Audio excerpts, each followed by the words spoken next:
तो आदाब, नमस्कार, गुड इवनिंग, सत श्री अकाल। एक बार फिर आप तमाम लोगों का स्वागत है क्राइम तक की कहानी के इस एपिसोड में। उम्मीद है पूरी फैमिली अच्छी होगी, अपना और अपनों का ख्याल रख रही होगी। आज की कहानी सुनाऊं उससे पहले एक तस्वीर आपको दिखाना चाहता हूं, वो भी दिल से।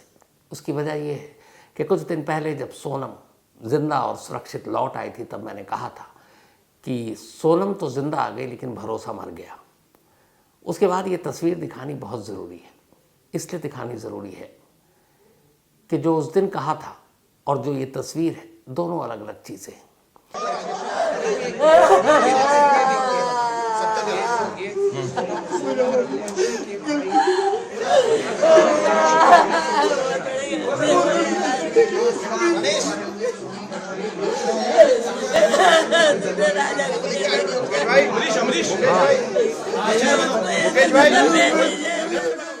इस तस्वीर में एक शख्स है जो गोविंद है, सोनम का भाई। वही गोविंद जो 15 दिनों तक अपनी बहन को मेघालय में ढूंढता फिर रहा था। वही गोविंद जिसके पास 9 जून को सोनम का गाजीपुर से फ़ोन आया था। और इस वक्त वही गोविंद अपने सोनम के उसी ससुराल में है, यानी राजा रघुवंशी के घर पर। जिस राजा रघुवंशी का कत्ल खुद गोविंद की बहन सोनम ने किया, जो अब तक इल्ज़ाम है। राजा रघुवंशी के घर पर जब पहली बार पता चला कि सोनम ही कातिल है, तो सोनम की लगी तस्वीरों को फाड़कर जला दिया गया था। लोग गुस्से में थे, रिश्तेदार गुस्से में थे, घर वाले गुस्से में थे। लेकिन उसी सोनम का भाई और उसकी हिम्मत देखिए कि वो उसी राजा के घर पहुंचता है। राजा की माँ के गले मिल मिल कर रोता है। ये जो एक फ्रेम है ना इस तस्वीर की, इस एक फ्रेम में मरी हुई इंसानियत का थोड़ा सा हिस्सा नजर आता है कि जिसकी बहन पर इस घर के चिराग को बुझा देने का इल्ज़ाम है, उसी का भाई उस घर में वहाँ जाकर उन लोगों से माफ़ी मांगता है, उन्हें हौसला देता है और फिर कहता है कि उसकी बहन कसूरवार है तो वो खुद उसे सज़ा दिलाने के लिए किसी भी हद तक जा सकता है। राजा के घर वाले भी अच्छे लोग, उन्हें भी पता है कि सोनम का ये भाई जो अपनी बहन को ढूंढने के लिए 15 दिनों से घर बार छोड़कर मेघालय में भटक रहा था, वो बेचारा अनजान था। उसे पता ही नहीं था कि उसकी बहन क्या कर रही है। ये तस्वीर इसीलिए दिखाना चाहता था कि अक्सर होता यह है कि जब कोई क्राइम करता है या कोई क्रिमिनल पकड़ा जाता है, तो उसके साथ साथ हम उसके पूरे परिवार को क्रिमिनल बना देते हैं, जबकि क्राइम करने वाला एक होता है। यहाँ सोनम गुनहगार है, लेकिन सोनम के इस भाई की कोई गलती नहीं, क्योंकि इसने कुछ नहीं किया था। और इसके हौसले और जज्बे को सलाम है कि ये जानते हुए भी कि सोनम के घर वाले, रिश्तेदार, शायद जो ससुराल वाले सोनम के गुस्से में होंगे, वो फिर भी वहाँ पहुँचता है और राजा की माँ से गले मिलकर रोता है। इसलिए तस्वीर आपको दिखाई थी। अब आते हैं आज की कहानी के ऊपर। मेघालय के DIG Davis N R Mark. Davis N R Mark से हमारे आज सहयोगी अरविंद ओझा ने मेघालय में बातचीत की थी। सोचकर भी अजीब लगता है कि जिसकी शादी को सिर्फ 11-12 दिन हुए हैं, पति को मार डालती है। पति हथियार से घायल होने के बाद जमीन पर तड़प रहा, अभी जिंदा है, मरा नहीं है राजा रघुवंशी। 3 किलर उसके पास खड़े और वहीं पर खड़ी है उसकी पत्नी सोनम। राजा मरने से पहले ये देख चुका था और राजा मरने से पहले ये जान चुका था कि उसकी मौत की वजह क्या है। सोचिए, वो हनीमून मनाना गया था। जो डीआईजी साहब ने इन लोगों से पूछताछ की, उसके बाद जो कहानी आई है वो ये है कि 23 मई की दोपहर को तीनों सुपारी किलर एक स्कूटी पर गए और सोनम और राजा रघुवंशी एक स्कूटी पर, क्योंकि तब तक राजा जिंदा था।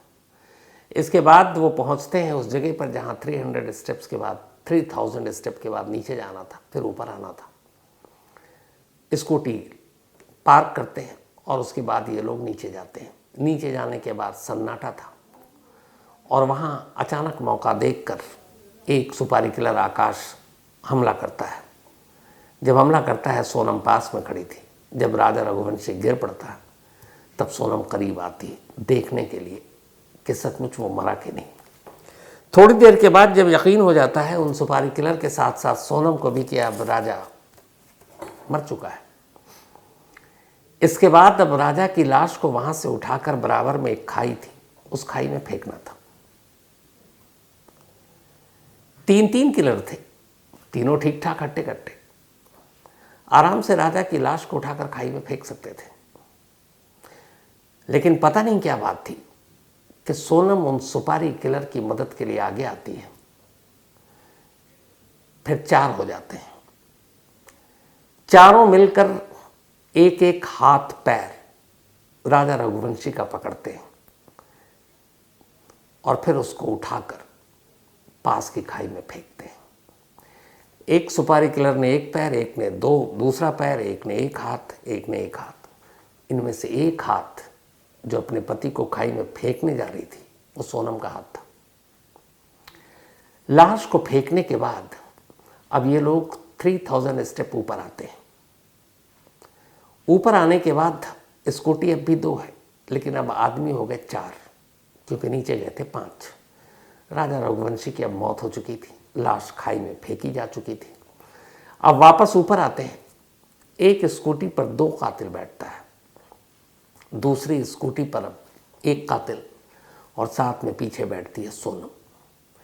जिस कातिल ने सोनम के पति राजा रघुवंशी को मारा, उसी की स्कूटी पर बैठकर अब ये चारों वहाँ से निकलते हैं। करीब 12 किलोमीटर दूर पहुँचते हैं।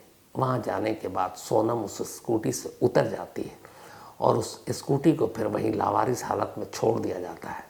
इसके बाद तीनों सुपारी किलर निकल जाते हैं, सोनम अलग निकलती है। ये जो शिलोंग के डीआईजी हैं, ये उनका स्टेटमेंट है। तीनों अक्यूज्ड ने, कॉन्ट्रैक्ट किलर ने राजा रघुवंशी का मर्डर किया, तो बॉडी को खाई में फेंकने में किन किन का रोल था? देखिए, वो लोग ने जब हम लोग ने इंटरोगेट किया, इनिशियल इंटरोगेशन में वो लोग ने बताया कि वो तीनों, और वो लोग ने राजा का बॉडी को वो लोग ने उठाया और उसके वो लोग तीनों के साथ सोनम ने भी खुद वो लोग को मदद किया है उसको बॉडी को उठाने में। अपने इंटरव्यू में ऑन द रिकॉर्ड कि लाश को खाई में फेंकने वालों में से एक सोनम थी।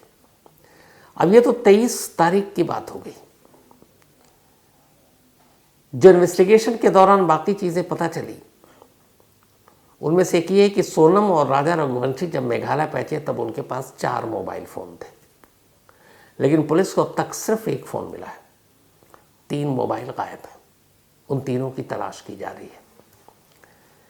शादी के बाद 11 मई को शादी हुई और 13 मई तक सोनम ससुराल में रही। 11, 12, 13, 14 को मायके गई थी। लेकिन इन 3 दिनों में सोनम और राजा रघुवंशी के साथ एक पति पत्नी वाले रिश्ते नहीं थे, न संबंध थे। उसकी एक वजह थी। जो पूछताछ में खुलासा हुआ वो ये हुआ कि जब सोनम की शादी हुई, ससुराल पहुंची, तब उसने राजा रघुवंशी के सामने एक बात कही।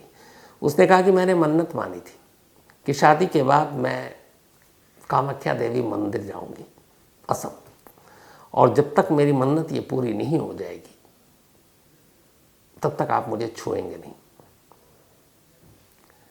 राजा रघुवंशी को क्या पता था कि इस मन्नत के पीछे की फितरत क्या है।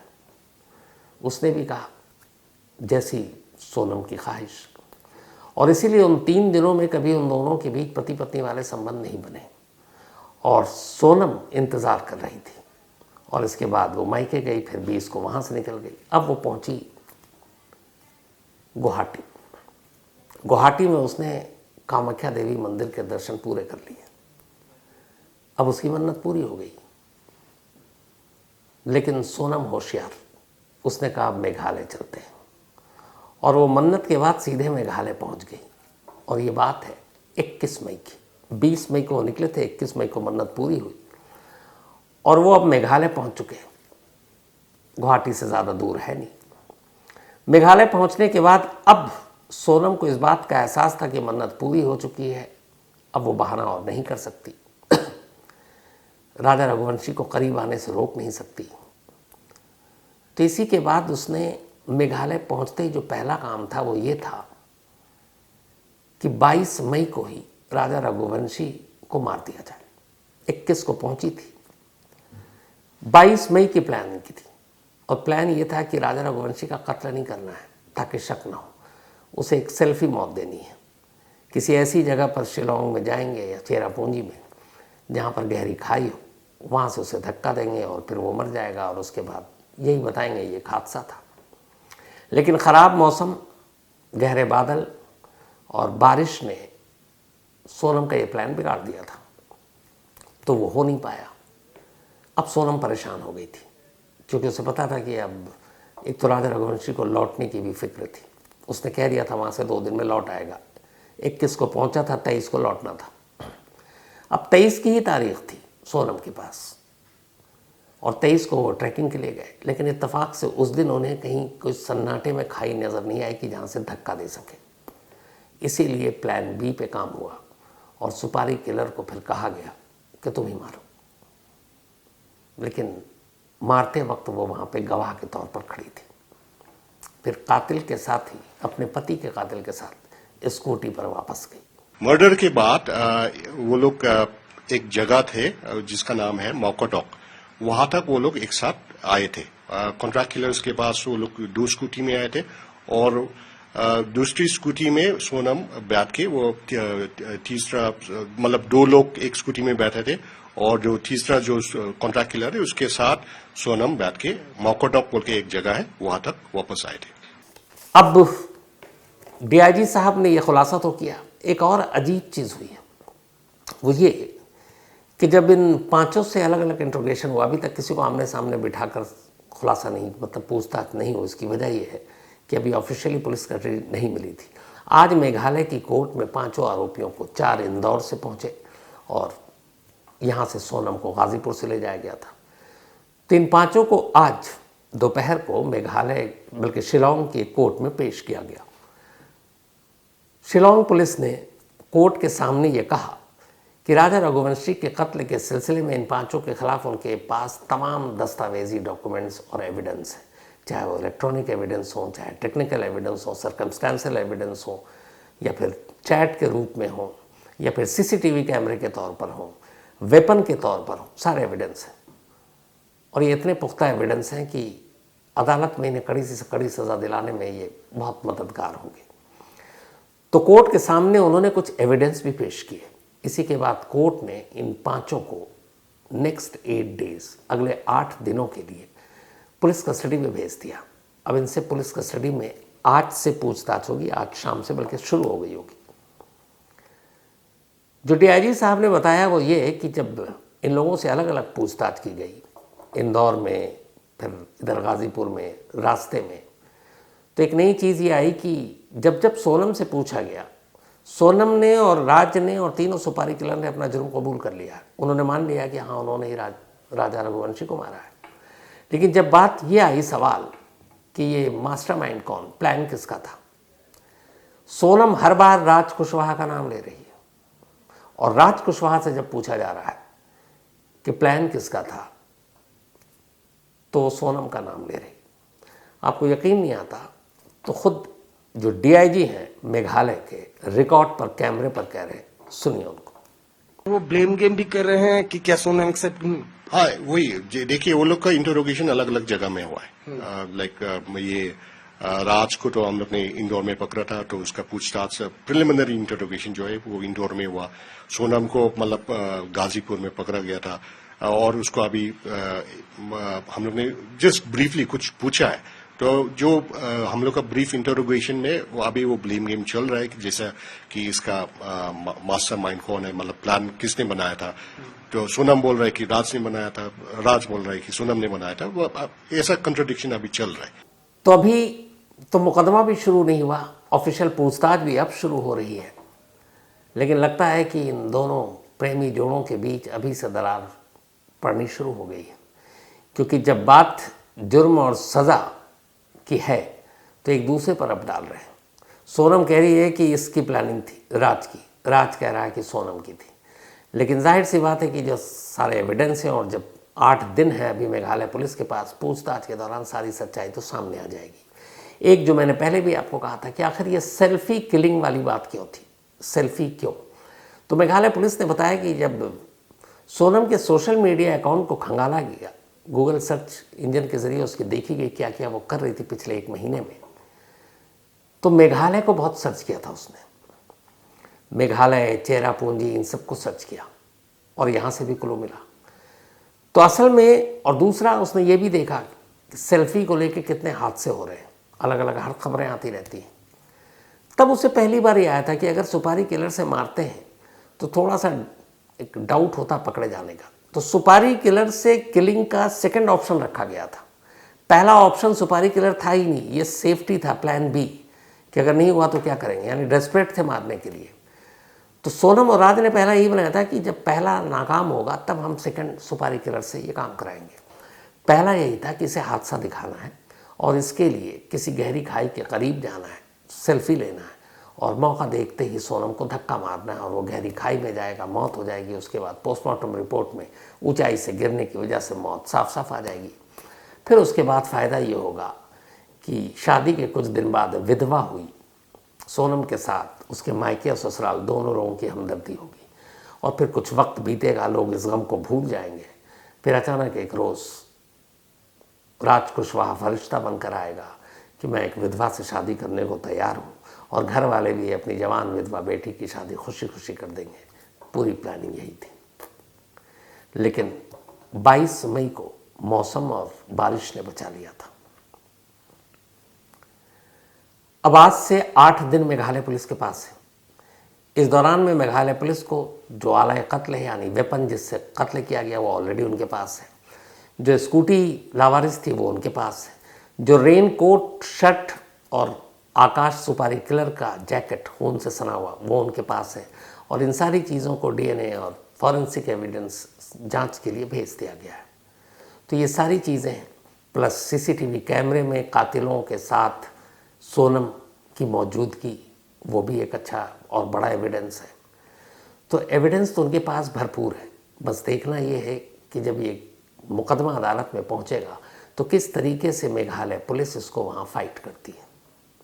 उम्मीद यही है कि ऐसे कातिलों को कड़ी से कड़ी सज़ा मिले। तो इसके साथ कहानी में फ़िलहाल इतना ही, लेकिन कहानी का सिलसिला ख़त्म करो उससे पहले वही अपना सिलसिला। आज रघुराज गुर्जर, इनका बर्थडे है, तो हैप्पी बर्थडे रघुराज गुर्जर भाई, आप हमेशा अच्छे रहें। नमन शर्मा, इनका भी आज बर्थडे है, हैप्पी बर्थडे नमन। और ये उमेश शर्मा जी के बेटे हैं। साथ ही अनस, इनका भी आज बर्थडे है, हैप्पी बर्थडे अनस। और ये शमीम साहब के बेटे हैं। इसके अलावा आज सोनम शुक्ला और अनूप शुक्ला, इन दोनों की एनिवर्सरी है। तो सोनम जी और अनूप जी, आप दोनों को शादी की सालगिरह की बहुत बहुत बधाई। और ये भेजा है एहसान मिश्रा ने। मैं थोड़ा सा अटका था सोनम जी ये नाम सुनकर, उस पर बुरा मत मानिएगा और अन्यथा भी मत लीजिएगा, क्योंकि पिछले कई दिनों से यही नाम चल रहा था। लेकिन हैप्पी एनिवर्सरी आप दोनों को दिल से। साथ ही अल्पना प्रिया साहा और प्रंजीत साहा, इन दोनों की भी आज एनिवर्सरी है। तो अल्पना जी और प्रसन्न सेन जीत जी हैं ये। तो अल्पना जी और प्रसन्न सेन जीत जी, आप दोनों को भी शादी की बहुत बहुत मुबारकबाद सालगिरह की। तो इसके साथ कहानी में इतना ही। अब आपसे मुलाकात होगी कल रात 9 बजे किसी नई कहानी के साथ। तब तक अपना और अपनों का ख्याल रखिएगा। Thank you very much.